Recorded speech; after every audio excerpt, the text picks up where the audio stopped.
Good morning, good afternoon, good evening. This is Sandy Oostendorp-Davids, and I'm so glad that you are viewing this channel, which by now you should know it's all about widowhood and grief. So today I would just love to give a few explanations or definitions of what grief is. But before we go into that, let me just tell you that 99.99% of people will suffer grief. You might ask why, and what I mean by this is that when you lose a loved one, a husband or a wife, or you are divorced, or you are a single mom, or you have experienced the loss of maybe a house or a car, some material possessions, even a cat or a dog, you suffer grief. So what is grief all about? And here are a few explanations, and I am reading from my notes. Grief is a global or universal and a very complex, painful process of dealing with and adjusting to loss.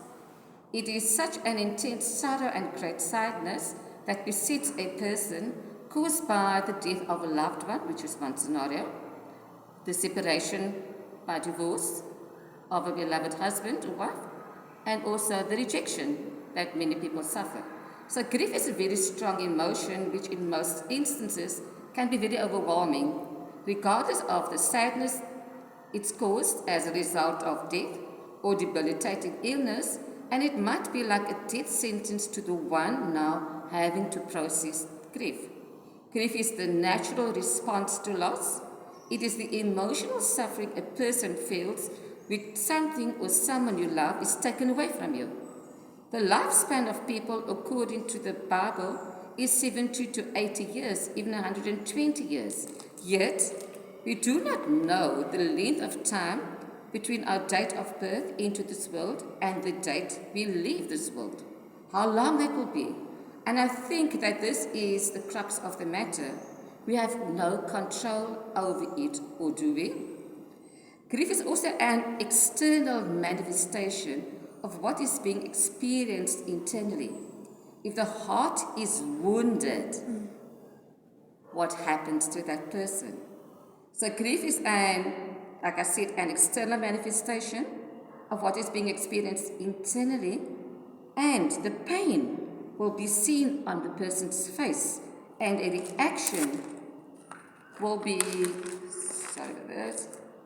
evident as certain body parts react to, for example, your knees give in and you will fall into a slump or a faint. Let me just repeat that. Grief is an external manifestation of what is being experienced internally. If the heart is wounded, the pain will be seen on the person's face, and the reaction will be evident as certain body parts react. For example, your knees will give in and you will fall into a slump or faint. Does it ring a bell? The heart plays a major role when grief is sprung on you, either by death of a spouse, separation from divorce, etc., or just being left by the altar. A heart which has been wounded by grief, can it be healed? And by whom? A grief-stricken widow, for this instance, will still be able to do a lot of daily tasks or activities, even though she might just be going through the motions. She will do what is required of her. For example, take a bath, do the dishes, see to the children, make food. Externally, she will do what needs to be done, even though internally she is bleeding and broken. Grief is a natural and expected part of life.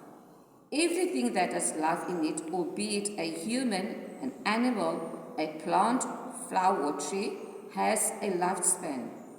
The lifespan of trees, flowers, plants can be estimated, and this is accepted by us as people.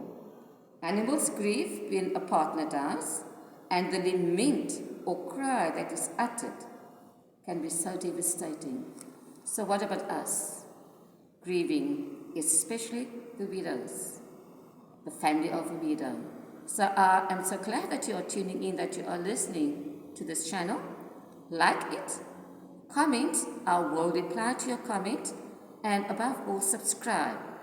The next video upload will be about myths and what other challenges widows might face. And also, a very interesting topic I've discovered is the widow's brain syndrome. So see you later.